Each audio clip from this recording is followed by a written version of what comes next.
Don't forget to like and subscribe. The wind howled through the empty streets of a small Arizona town, carrying the scent of dust and asphalt. It was late September, and the desert air had cooled just enough to make the night feel eerie. I had just wrapped up a double shift at the truck stop diner where I worked as a server. My feet ached, my head throbbed, but all I wanted was to get home and collapse into bed.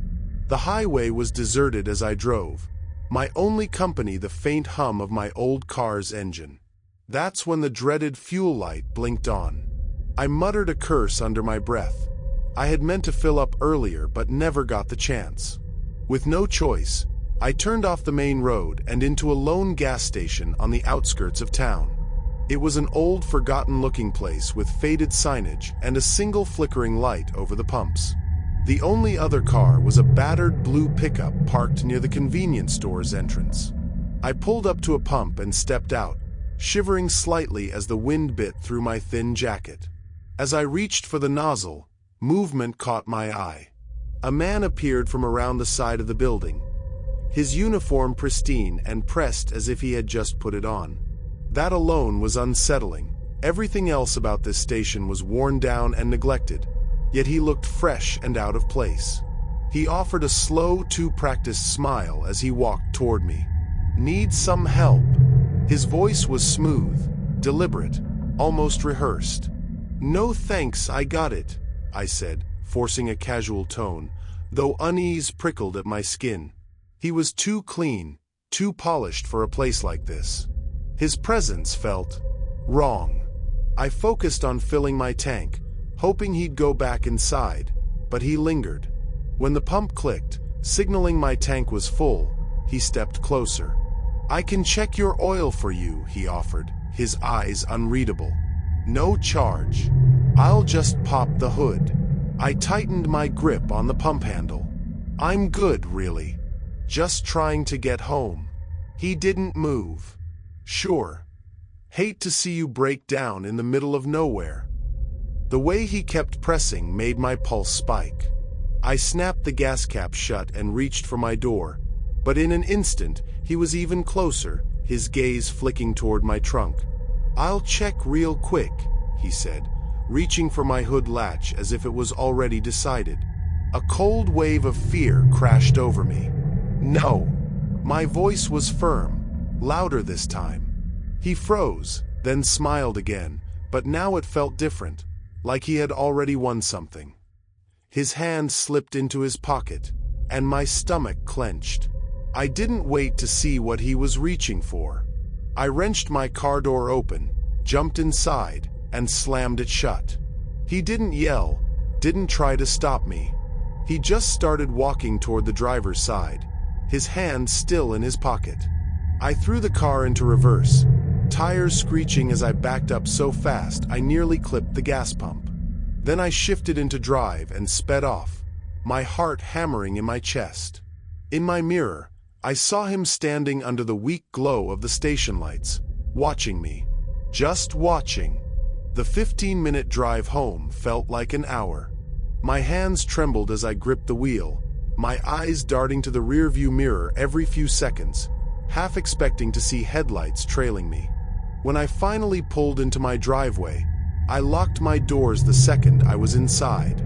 Only then did I let out the breath I hadn't realized I was holding. The next day, I told my coworker, Angie, about what had happened. She frowned. "That's creepy as hell. Trust your gut. It's usually right." 2 nights later, during a break at work, I was scrolling through the local news when a headline made my blood run cold. "Man impersonating gas station employee linked to multiple disappearances." I felt sick as I read. The description was a perfect match. Down to the eerie politeness, the spotless uniform, and the way he had tried to convince women to let him help with their cars. One woman, just a few towns over, had vanished from a gas station under similar circumstances. Her abandoned car was found off a dirt road the next morning. I couldn't sit still. As soon as my shift ended, I drove straight to the police station. Sitting across from an officer, I told them everything: the too clean uniform, the fake smile, the way he had tried to open my hood without permission. I described his face, his height, every detail I could remember. The officer took notes and assured me they'd investigate. I left feeling a small weight lifted, but that night, sleep didn't come easy. My mind kept replaying the scene, the moment his hand slipped into his pocket, the way he had just stood there watching me leave. Since then, I refuse to stop at unfamiliar gas stations at night, no matter how low my tank is. I even keep an extra gas can in my trunk, just in case. It's a small precaution, but it makes me feel a little safer. And every time I pass a gas station after dark, I remember that night. That forced smile. That too perfect uniform.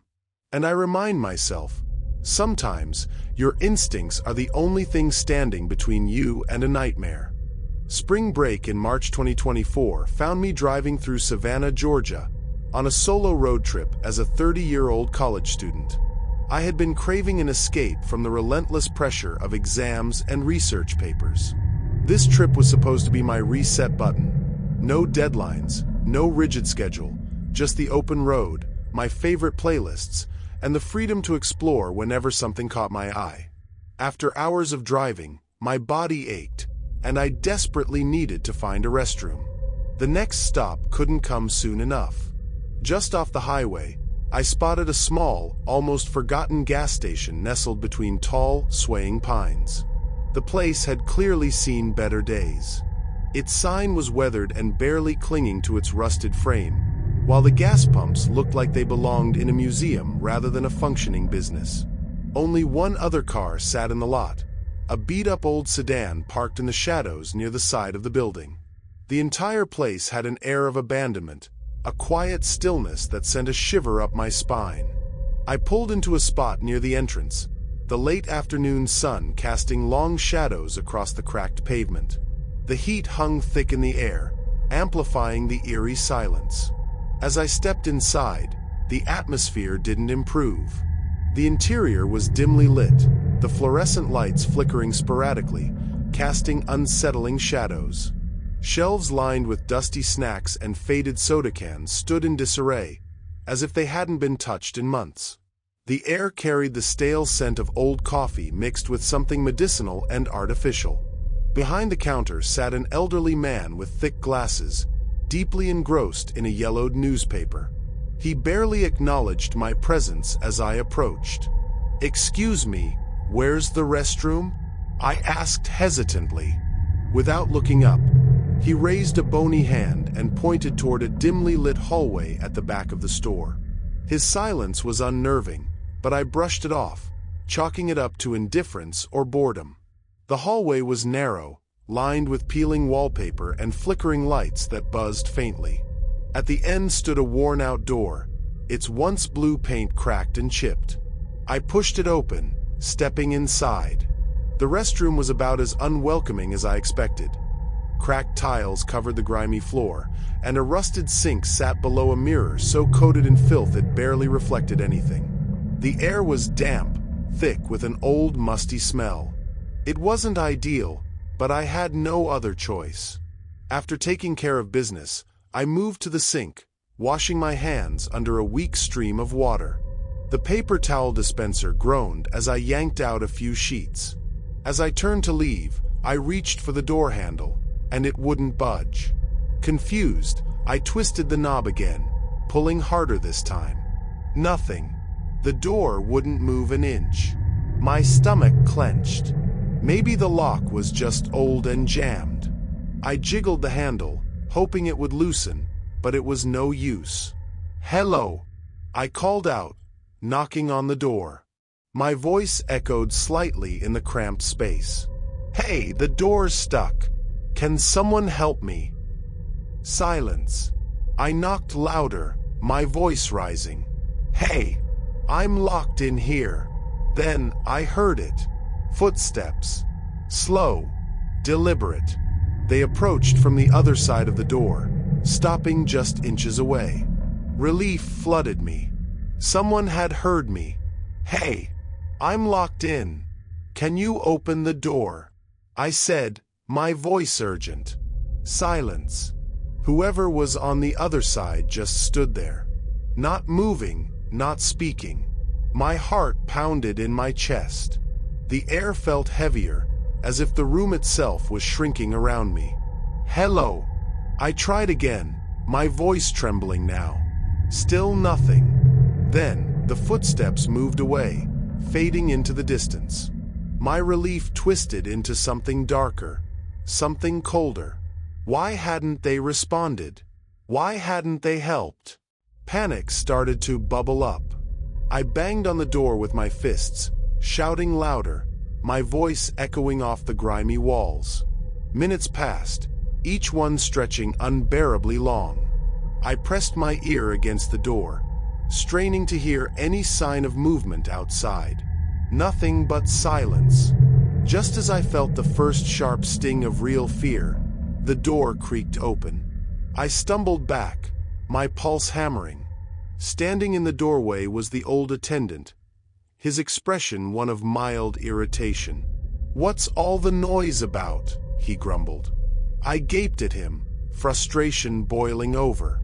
The door was locked. I couldn't get out.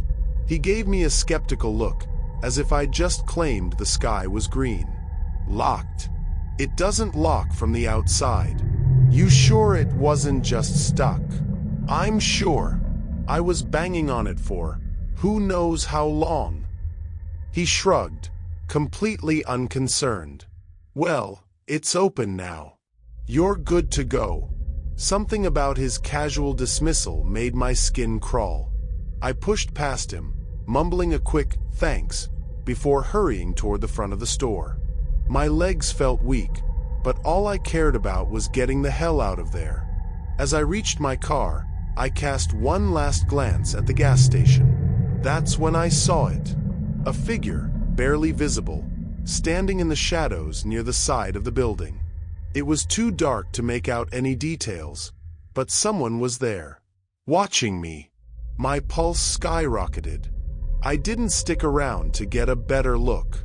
I unlocked my car, slid inside, and locked the doors. My hands trembled as I started the engine, my eyes flicking back to the shadowed figure. It hadn't moved. It just stood there. I hit the gas and sped back onto the highway, my breath coming in short, panicked bursts. Even as miles stretched between me and that gas station, the image of that motionless figure stayed burned in my mind. When I finally reached my hotel that night, I locked the door, shoved a chair under the handle, and sat awake for hours, every creak of the building making my skin prickle. Who had been outside that door? Why hadn't they spoken? And how had the door been locked? I'll never know. Maybe it's better that way. But one thing's certain, I won't be stopping at any lonely gas stations again anytime soon.